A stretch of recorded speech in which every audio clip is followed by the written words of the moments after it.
Pembelajaran mendalam atau deep learning oleh saya Herta Sialagan, SPD MM. Salah satu pendekatan yang mulai diperkenalkan oleh Kementerian Pendidikan Dasar dan Menengah adalah pembelajaran mendalam oleh Bapak Menteri Pendidikan Profesor Dr. Abdul Muti MAD. Apa itu pembelajaran mendalam? Pembelajaran mendalam bukanlah kurikulum baru, tetapi sebuah pendekatan pembelajaran yang menekankan pada pemahaman konsep yang lebih dalam, bukan sekedar hafalan.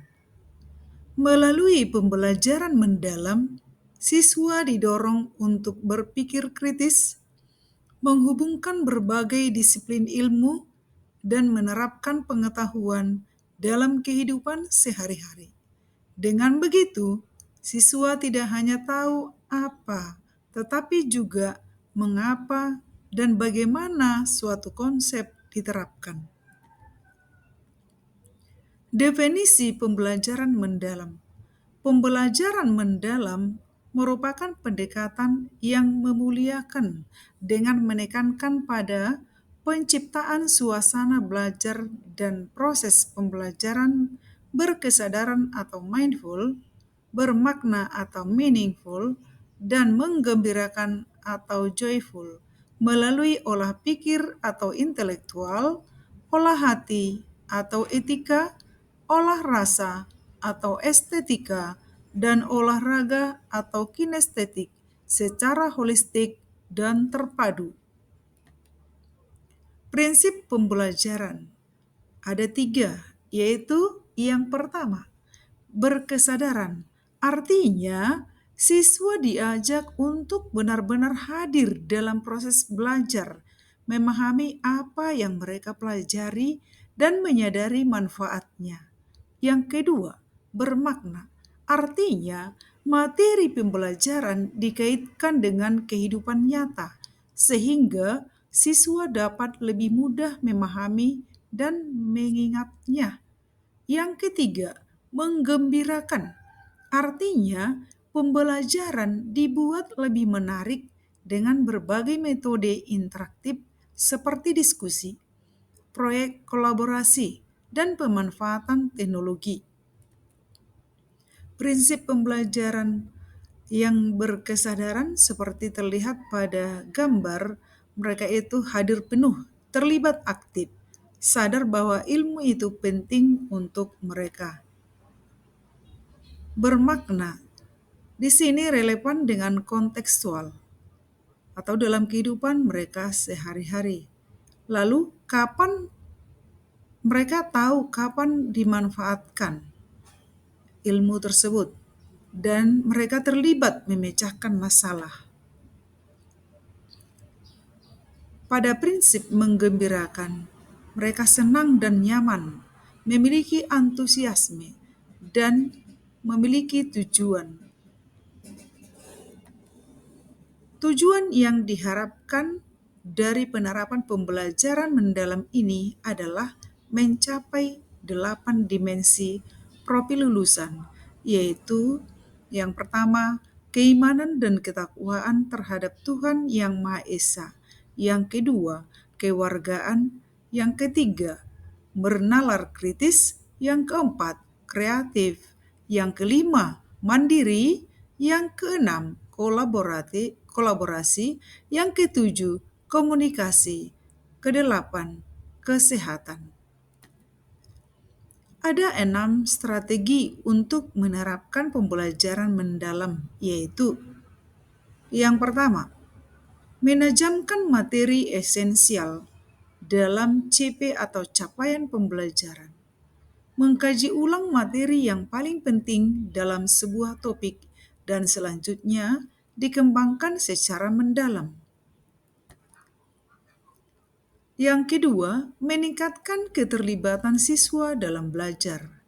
Bapak Ibu perlu mengurangi ceramah satu arah dalam proses belajar di kelas dan memberikan lebih banyak waktu untuk siswa mengeksplorasi materi dan berdiskusi. Bapak Ibu dapat menerapkan model pembelajaran seperti PBL, PBCL, Discovery Learning, dan Inquiry Based Learning. Model tersebut bukan hanya meningkatkan kreativitas siswa, tetapi juga membangun keterampilan bernalar kritis, kreativitas, kolaborasi, dan komunikasi. Yang ketiga, meningkatkan pemanfaatan teknologi digital. Dengan adanya internet, Bapak Ibu menjadi lebih mudah mencari beragam media ajar, misalnya berupa ilustrasi, infografis, audiobook, dan video.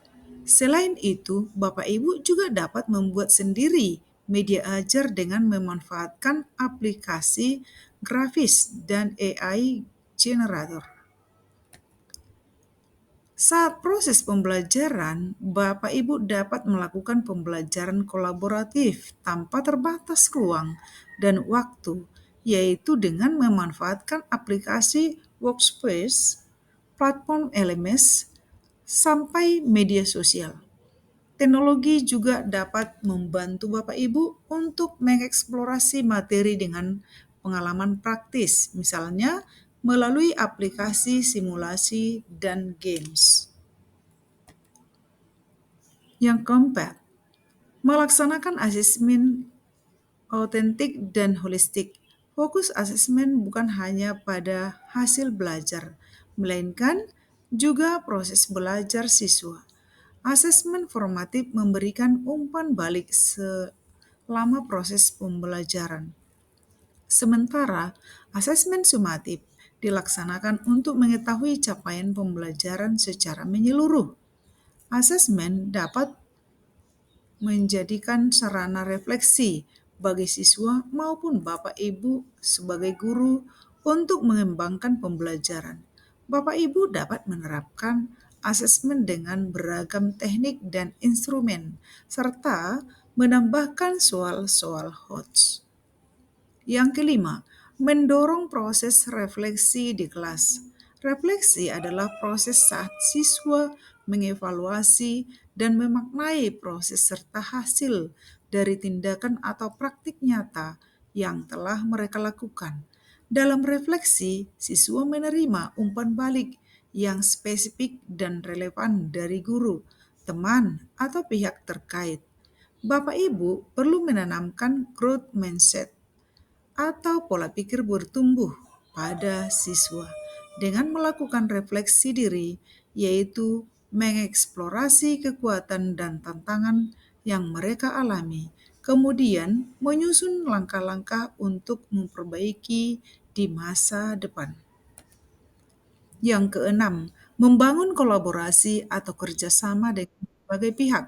Bapak Ibu dapat bekerja sama dengan guru mapel lain yang terkait untuk melaksanakan pembelajaran berbasis proyek atau model pembelajaran STEM agar pembelajaran lebih relevan dengan industri kerja untuk menerapkan model pembelajaran Teaching Factory di kelas. Kolaborasi dengan orang tua dan masyarakat di sekitar sekolah juga perlu Bapak Ibu lebih baik agar kompetensi dan nilai-nilai yang diajarkan meningkat.